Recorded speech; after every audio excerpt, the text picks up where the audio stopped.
Thank you so much, Alto. Prior to that trip, the nation's chief delivered a communication in Parliament today saying his administration is committed to rebuilding those communities hardest hit by the storm, noting the utter devastation in tiny Ragged Island. Clint Watson tells us tonight more of the Prime Minister's plans to restore communities, thus creating a better Bahamas.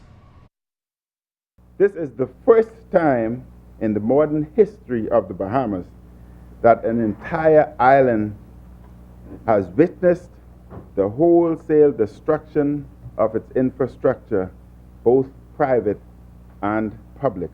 And according to Prime Minister Dr. the Honorable Minnis, the country is fortunate that we didn't experience widespread destruction to all islands as experienced in Ragged Island. He says it would have been catastrophic.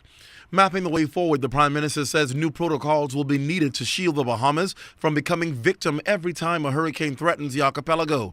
Going forward, he announced that Ragged Island will be rebuilt and said the results will be revolutionary. In partnership with the residents of Ragged Island, my government proposes to transform Ragged Island into the first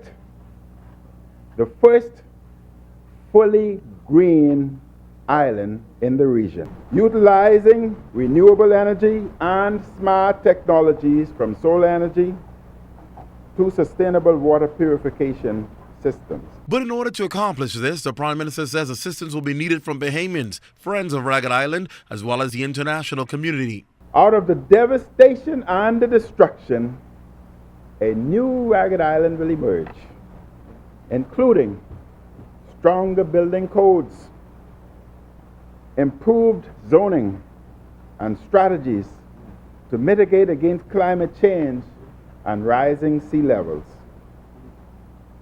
Ragged Island can emerge as a new model for sustainable communities throughout the Bahamas and the region.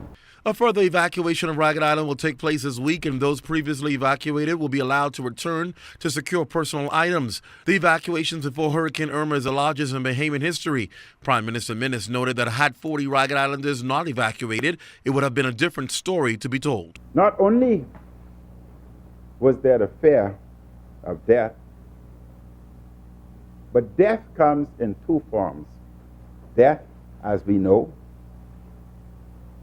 and psychological death, which can result in long-lasting psychological effects, somewhat similar to shell shock as experienced by soldiers returning from war. And Mr. Speaker, the decision was made to protect a generation from psychological long-lasting death.